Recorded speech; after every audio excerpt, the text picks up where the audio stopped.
ये आपका हरियाणा प्रदेश किसानों, जवानों, पहलवानों का प्रदेश है। यहाँ आकर बहुत खुशी होती है, बहुत गर्व महसूस होता है। दिल्ली तो पास में ही है, आना जाना काफ़ी हो जाता है। मेरे बच्चे गुड़गांव में पढ़े, मेरा अपना भी अनुभव है आपके प्रदेश का। मेरी बहनें बैठी हैं। कुछ सालों पहले, लगभग 8 साल पहले, मेरी बेटी शायद 15-16 साल की थी, तब वो हरियाणा प्रदेश के लिए बास्केटबॉल खेली। तो वो भी खेल कूद में तेज है।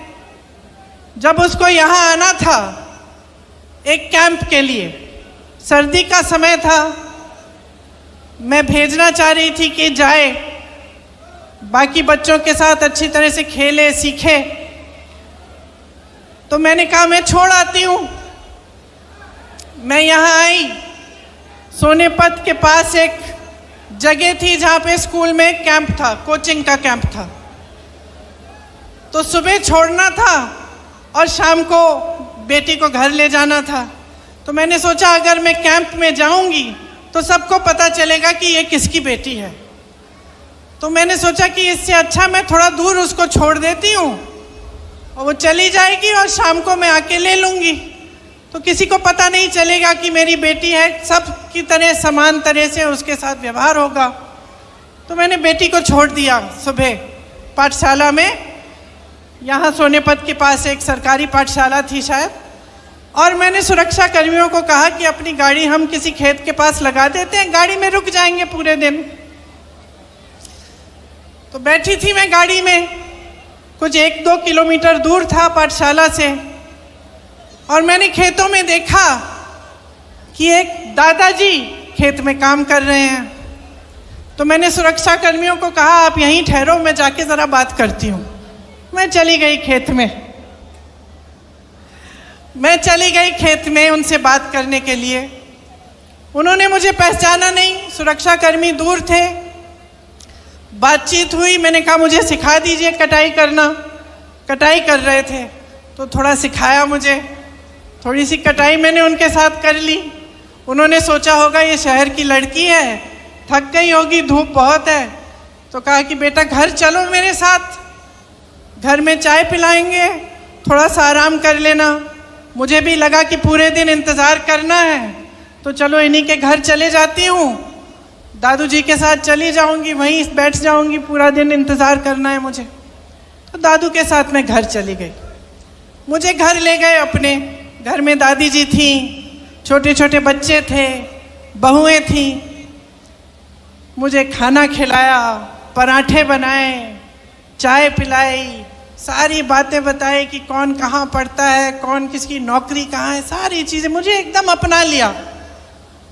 मतलब अभी अभी मिले थे, मुझे जानते नहीं थे, अपने परिवार समान घर ले गए, अपनाया।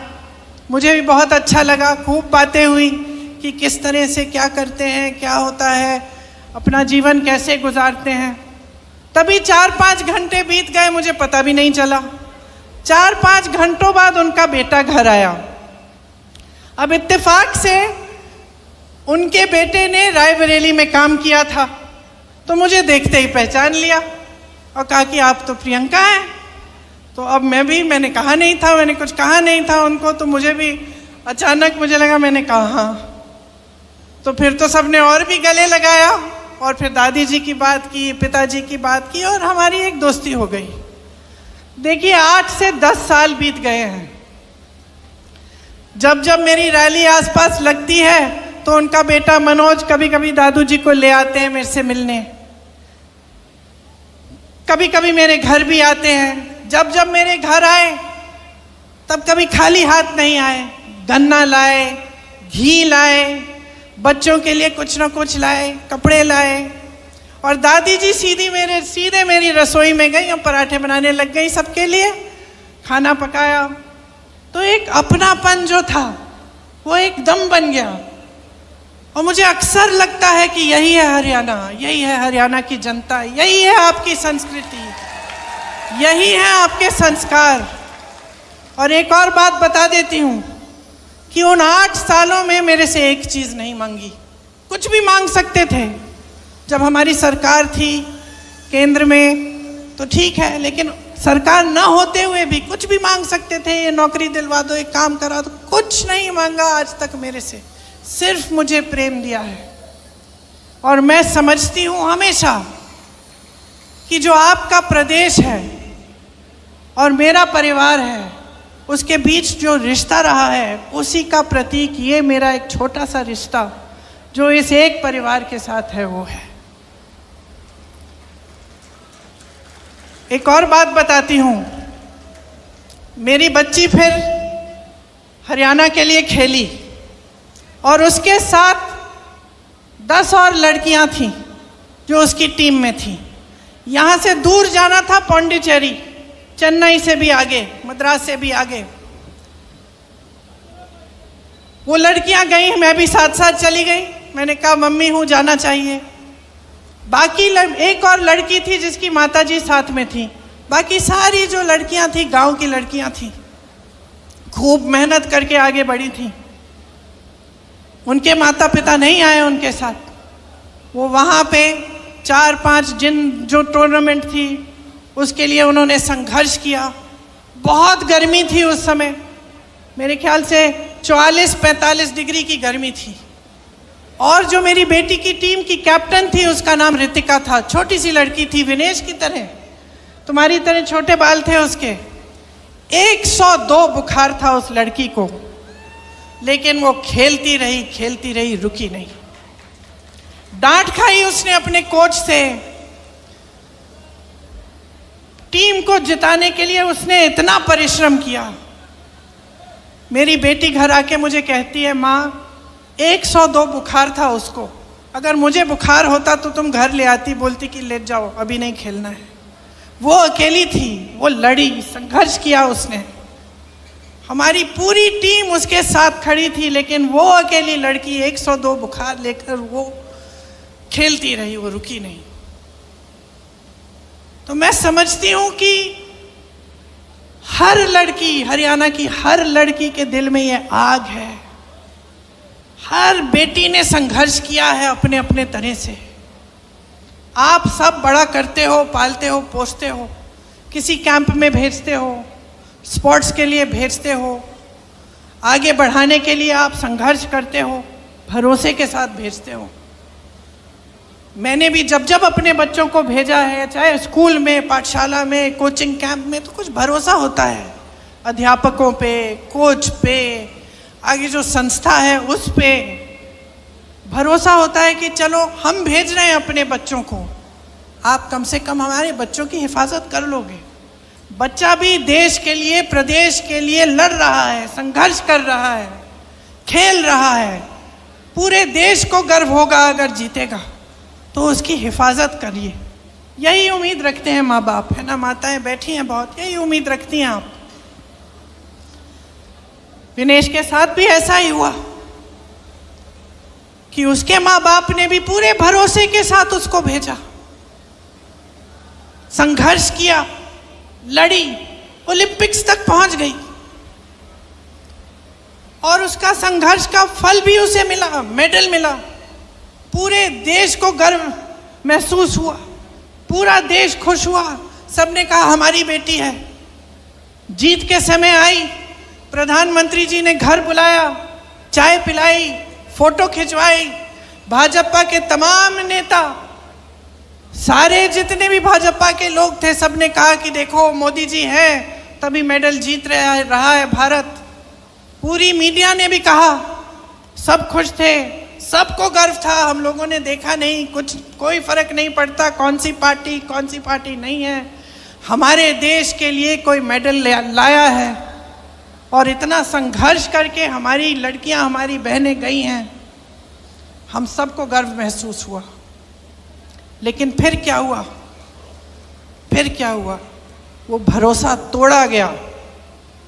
वो भरोसा जिसके साथ विनेश के माँ बाप ने उसको भेजा होगा, वो भरोसा जो विनेश के दिल में था अपनी सरकार के प्रति, अपने ओलंपिक्स के एसोसिएशन के प्रति, जिसके साथ वो इतनी दूर किसी और देश में जा रही थी अकेले, वो भरोसा टूटा। और क्यों टूटा? क्यों टूटा? क्योंकि विनेश और उसके साथियों के साथ अन्याय किया गया। और जब विनेश ने अन्याय देखा तो वो खड़ी हो गई। और ये भी हरियाणा का स्वभाव है, ये आपका स्वभाव है, ये आपकी संस्कृति है, ये आपकी परंपरा है। आपने अपने बच्चों को इसी परंपरा के तहत बड़ा किया है। दीपेंद्र जी ने कहा, और आप सब जानते हैं, यहीं पे कुरुक्षेत्र की भूमि में, हरियाणा में भगवान श्री कृष्ण ने भगवत गीता का प्रवचन दिया।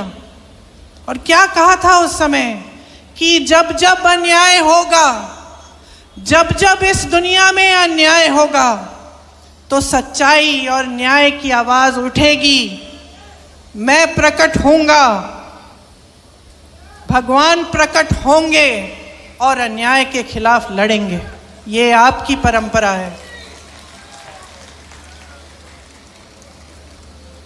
तो जब हम विनेश की बात करते हैं, सिर्फ विनेश का संघर्ष नहीं था, ये सिर्फ एक महिला का संघर्ष नहीं था, ये आप सबका संघर्ष है, ये आप सबकी लड़ाई है।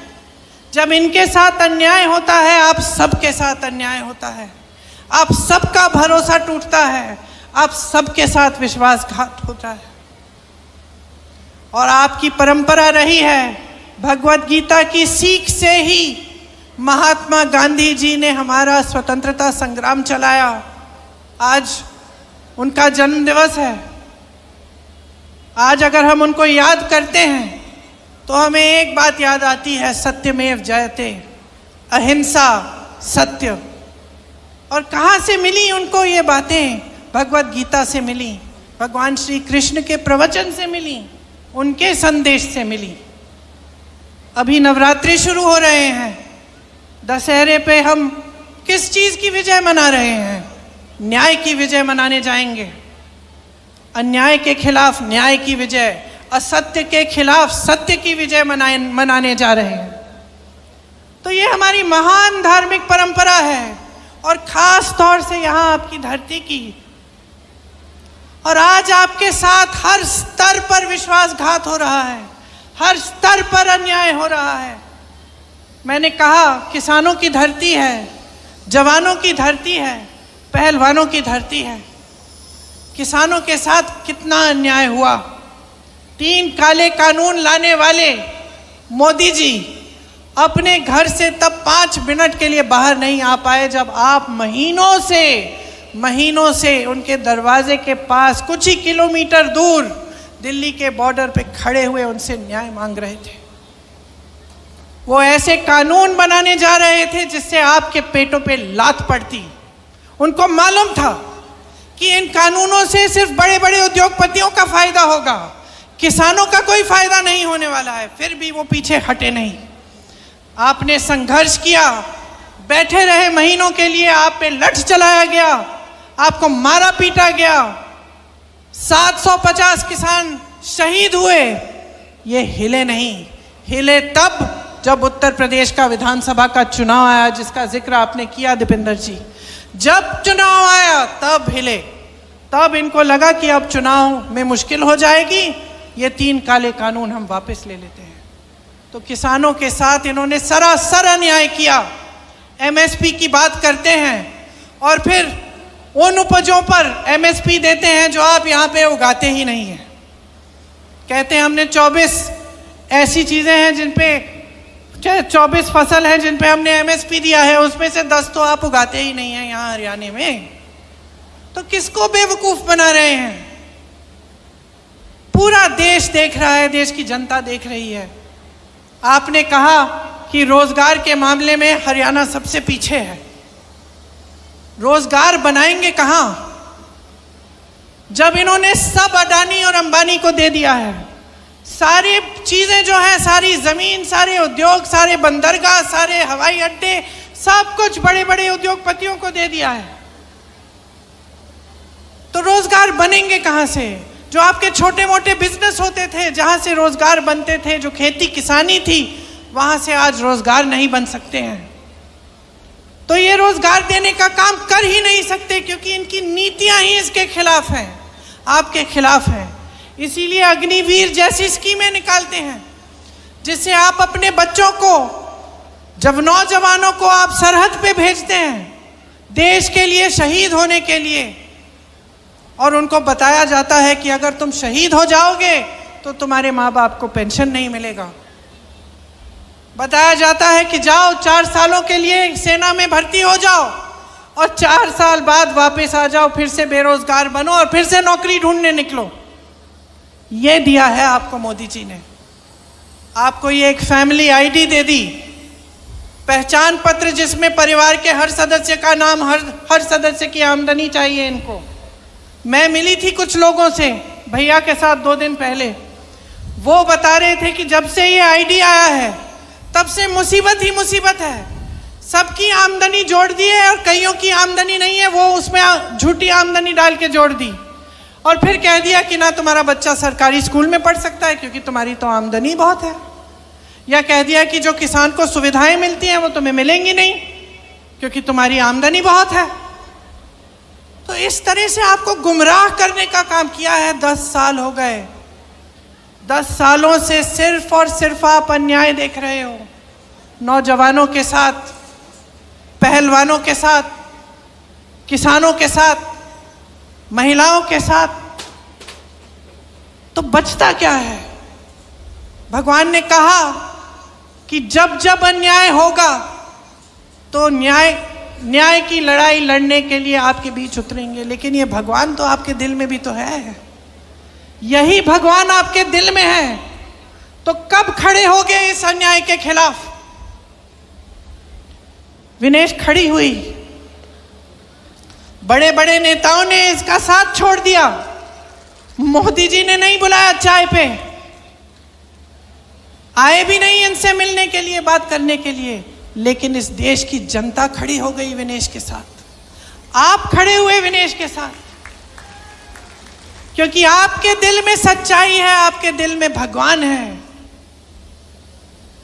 तो अब वो मौका आ गया है, फिर से वही कुरुक्षेत्र की लड़ाई, वही अंग्रेजी साम्राज्य के खिलाफ लड़ाई, कोई फर्क नहीं है।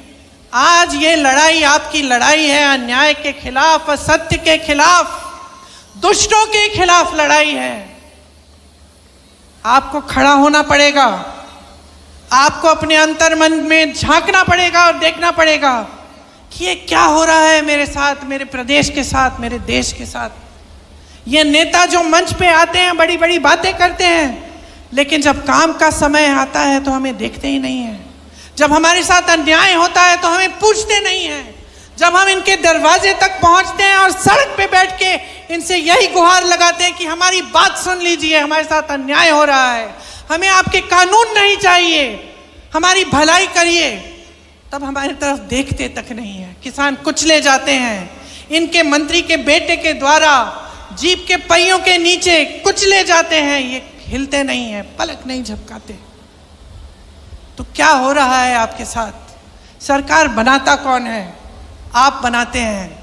नेताओं को बनाता कौन है? आज चाहे दीपिंदर जी हो, चाहे मैं हूं, चाहे विनेश जी हो, क्या आपके बिना हम इस मंच पे बैठ सकते हैं? क्या अगर आपने हमारा समर्थन नहीं किया होता, हमें आगे नहीं बढ़ाया होता, हमें ये अपना कीमती वोट नहीं दिया होता, तो क्या हम यहाँ आकर नेतागिरी कर सकते हैं? तो आपको समझना पड़ेगा कि शक्ति आपकी है, बहनें, आपकी सबसे बड़ी शक्ति है। जिस तरह से बच्चों को बड़ा करते हो, पालते हो, पोसते हो, बच्चा गलत करता है उसको टोकते हो, बच्चा झूठ बोलेगा डांटोगी, बोलोगी कि क्या झूठ बोल रहे हो, थप्पड़ भी मार दोगी, कभी कभी टोकती हो। नेताओं को अब टोकने का समय आ गया है। ये भाजपा की पार्टी 10 सालों से यहाँ राज कर रही है, आपके लिए एक काम की चीज नहीं की है इन्होंने। जब जब आपको जरूरत पड़ी है पीछे हटे हैं। आपसे सिर्फ अपना स्वार्थ साधना है, खुद को आगे बढ़ाना है, यही इनको सूझता है। भ्रष्टाचार की बात करते हैं, मुझे हंसी आती है। मोदी जी कोई पुरानी चीजें, 10 साल पुरानी, पता नहीं क्या क्या बातें करते रहते हैं। हंसी आती है मुझे। अरे इससे बड़ा भ्रष्टाचार क्या है कि देश के सारे उद्योग आपने अपने दो मित्रों को दे दिए। इससे बड़ा भ्रष्टाचार क्या हो सकता है कि आप ऐसे कानून लाने जा रहे थे जिससे इस देश का किसान पिस जाएगा, लेकिन आपके बड़े दो बड़े उद्योगपति मित्रों को सब कुछ मिल जाएगा, उन कानूनों का फायदा मिल जाएगा। वो उद्योगपति किसी किसान की जमीन हड़पना चाहे, लेना चाहे, तो किसान उसके खिलाफ कचहरी में लड़ ही नहीं सकता। ऐसा कानून था वो। डीएम के पास जाओ और डीएम सुलझाएगा तुम्हारा मामला। अगर तुम्हारी जमीन ले ली किसी बड़े उद्योगपति ने, ये कानून लाने जा रहे थे, आप समझ गए, आपने पहचाना, और क्योंकि आपने पहचाना आपने संघर्ष किया। हमारे संविधान ने आपको सबसे बड़ी शक्ति दी है। सत्यमेव जयते कहने वाली बात नहीं थी, ये हमारे संविधान में गड़ी हुई है ये बात, समानता की बात, कि आप में, मेरी बहन जो यहाँ बैठी है, आप में वो खेती जिसने मुझे सिखाई दादू जी, आप में उतनी ही शक्ति है जितनी दीपेंद्र जी में है, जितनी मोदी जी में है, जितनी मेरे में है। ये संविधान ने शक्ति दी है आपको, ये वोट की शक्ति है, ये वो अधिकार है जिससे आप हम सबको बदल सकते हो, नया नेतृत्व ला सकते हो। आप चाहो तो अपने भविष्य को बदल सकते हो।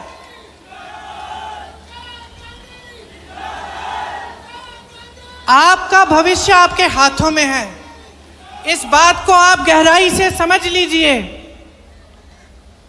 अभी चुनाव हुआ था कुछ महीनों पहले, आपने देखा कि इन नतीजों में क्या हुआ। लोग समझने लगे कि ये बड़ी बड़ी बातें करते हैं, ये झूठ बोलते हैं, ये मंच पर आकर कुछ भी कह डालते हैं, लेकिन जब काम का समय होता है, जब न्याय का समय होता है, जब सच्चाई का समय होता है, तो ये दिखते तक नहीं हैं। तो ये बात आप भी समझ लीजिए। देखिए, आप अपने बच्चों को बड़ा करते हैं ताकि उनका भविष्य बने।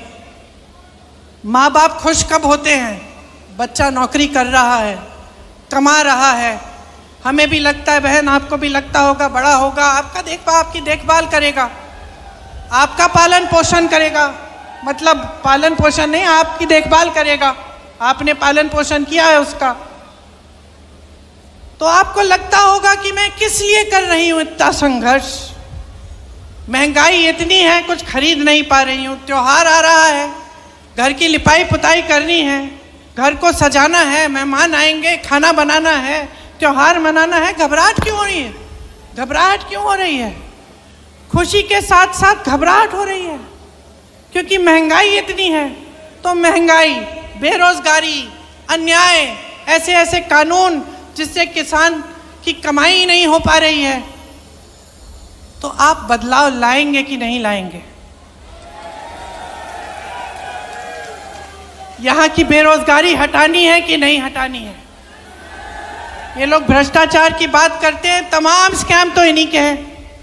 यहाँ पे एक पूरी लिस्ट बनी हुई है, देखिए, डाडम और यमुना खनन घोटाले, शराब घोटाला, मेट्रो रूट घोटाला, अमृत योजना, सफाई घोटाला, रजिस्ट्री घोटाला, धान खरीद घोटाला, रोडवे स्कीम का घोटाला, HSSC घोटाला, 30 पेपर लीक। बच्चे बड़े होते हैं, पढ़ाई करते हैं, आप मेहनत करते हो पढ़ाने के लिए, बेचारा भर्ती का पेपर देने के लिए ट्यूशन करता है, ट्यूशन के लिए आप कर्ज लेते हो, ट्यूशन करता है, पेपर देता है, पेपर लीक हो जाता है, भविष्य खत्म। अब इंतजार करो, भर्ती नहीं निकलती।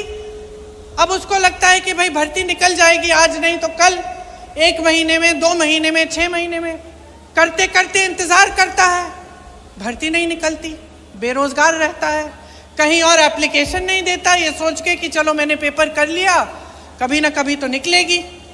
तो एकदम पूरी तरह से आपके भविष्य को बर्बाद करने का काम किया है, हर तरह से आपको पीस रखा है, आपको घेरा हुआ है। तो समय आ गया है, चुनाव है, चुनाव की गंभीरता को आप समझिए। कांग्रेस पार्टी इस चुनाव में आपको कह रही है, और आपको देखना चाहिए कि हमारे जहाँ जिन प्रदेशों में हमारी सरकार है उनमें हम क्या क्या कर रहे हैं। बुजुर्गों को, दिव्यांगों को विधवा पेंशन 6,000 रुपये महीना हम दे रहे हैं। ये आपको हम कह रहे हैं कि हम हरियाणा में देने जा रहे हैं। मेरी बहनों को हर महीने 2,000 रुपये मिलेंगे सरकार से, क्योंकि बहनें, आपकी मेहनत को कोई पहचान नहीं रहा है। आपकी मेहनत को कोई पहचान नहीं रहा है। आप खेती में भी मेहनत करेंगी, जॉब भी करेंगी, ऑफिस में काम भी करेंगी, तब भी आप घर पे आकर मेहनत करती हैं।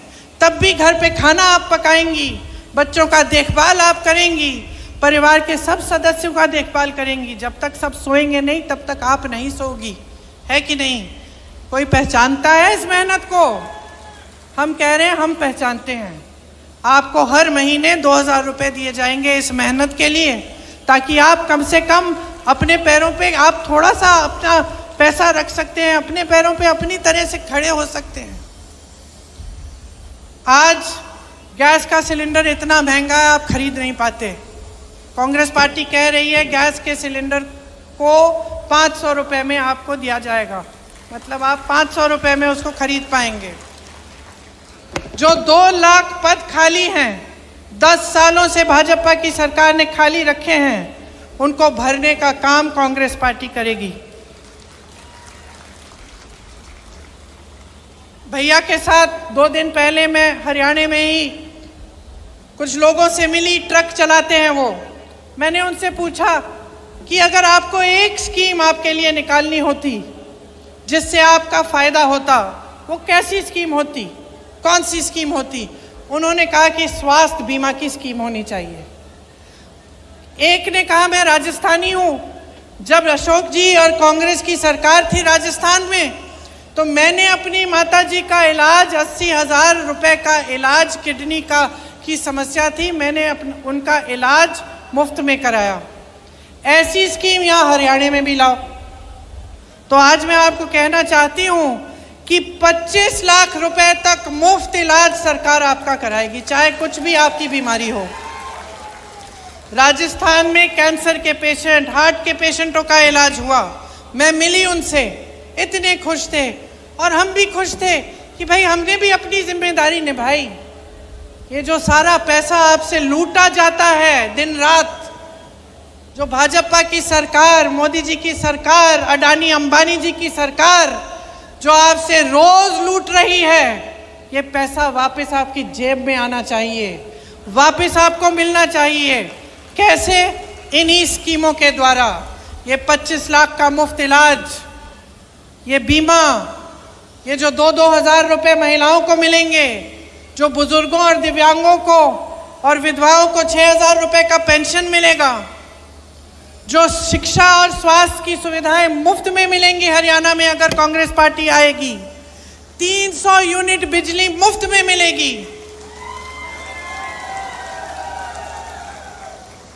गरीब परिवारों को 100 गज का प्लॉट और 2 कमरे का मकान जो मिलेगा, ये सब आप ही के पैसों से, जो आज आपसे लूटे जा रहे हैं, बड़े बड़े उद्योगपतियों को दिए जा रहे हैं, उन पैसों से आएगा ये पैसा, क्योंकि ये आपका पैसा है, आपकी जेब में जाना चाहिए। मैंने एमएसपी की बात की, इसकी गारंटी दे रहे हैं हम, गारंटी दे रहे हैं कि आपको मिलेगी। हम पीछे हटने वाले लोग नहीं हैं, हम लड़ने वाले लोग हैं। हम आपके लिए सड़कों पे उतरे हैं, हमने संघर्ष किया है, चाहे दीपेंद्र जी हो, चाहे विनेश जी हो, हम सब ने आपके लिए संघर्ष किया है और करते रहेंगे। हम सब आपके लिए दिन रात समर्पित रहेंगे। आप याद रखिए कि कौन आपके लिए खड़ा रहता है और कौन आपके लिए सच्चाई से काम करना चाहता है। मैं दावे के साथ ये कह सकती हूँ कि विनेश उनमें से है, क्योंकि जब हमने राजनीति में आने की बात की तो इन्होंने मुझसे ये नहीं कहा कि मुझे शान चाहिए, शोहरत चाहिए, मुझे सत्ता चाहिए, ये नहीं कहा। हिचकिचा रही थी, सोच रही थी कि करना चाहिए कि नहीं। फिर मेरे से कहा, दीदी सच बताओ, मुझे गलत बात मत बताओ। राजनीति में आने से क्या जो ये मेरी न्याय की लड़ाई है हरियाणा की लड़कियों के लिए, हरियाणा की मेरी बहनों के लिए, इसको मजबूती मिलेगी कि नहीं? अगर मजबूती मिलेगी तभी मैं राजनीति में आऊंगी, ये बोला है।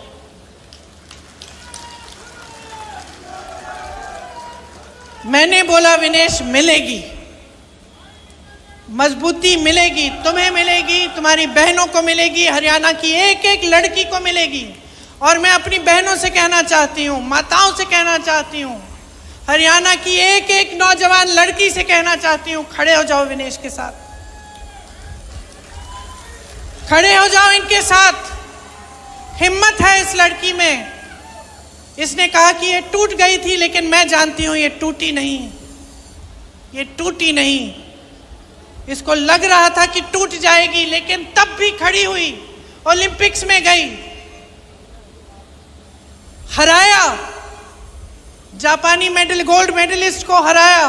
मैं और मेरी बेटी टीवी पे देख रहे थे, कूदने लग गए हम दोनों कि देखो हमारे देश के लिए क्या किया है, देखो इसके साथ कितना अन्याय हुआ।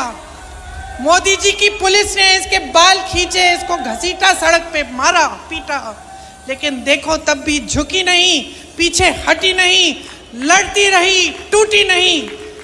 ओलंपिक्स में गई और लड़ी हमारे लिए, और पूरा देश आज विनेश के साथ है, क्योंकि ये देश ही ऐसा देश है। इस देश का स्वभाव है कि ये देश सच्चाई को पहचानता है, सत्य को पहचानता है, न्याय चाहता है, और हमेशा यही लड़ाई इस देश के वासियों ने लड़ी है। तो आज इस चुनाव में मैं सिर्फ ये कहने आई हूं, अपनी लड़ाई लड़ो, हम सब साथ में लड़ेंगे। एक नई सरकार लाओ, भाजपा के एक एक नेता को दिखाओ कि ये असत्य, ये लूट, ये भ्रष्टाचार, ये सब नहीं चलेगा। आपको एक सरकार चाहिए जो आपके लिए दिन रात काम करके दिखाए। यही आपका संवैधानिक अधिकार है। इसीलिए महात्मा गांधी जी लड़े, शास्त्री जी लड़े, इसीलिए आज भी कांग्रेस पार्टी लड़ रही है। अगर मेरे भाई राहुल गांधी के साथ अन्याय नहीं होता, अगर उसने संघर्ष नहीं किया होता, अगर मेरे पिता की लाश वो घर नहीं लाता, तब उसमें ये हिम्मत नहीं होती कि वो 8000 किलोमीटर इस देश की एकता के लिए चलता। अगर विनेश के साथ अन्याय नहीं होता, तब शायद उसमें इतनी हिम्मत नहीं होती जितनी आज है। आपके साथ भी अन्याय हो रहा है, हिम्मत बनाओ, लड़ो, बदलो इस सरकार को, हटा दो इस भाजपा को। कांग्रेस की लहर आपके सम्मान की लहर है, पूरे हरियाणा में ये लहर छा गई है। वोटिंग के दिन कांग्रेस पार्टी को मजबूत बनाकर, विनेश को अपना वोट देकर आप अपने भविष्य को मजबूत बना रहे हो। आप सबने बहुत ध्यान से मेरी बातों को सुना, कुछ लंबा भी बोली मैं, तो आपको घर भी जाना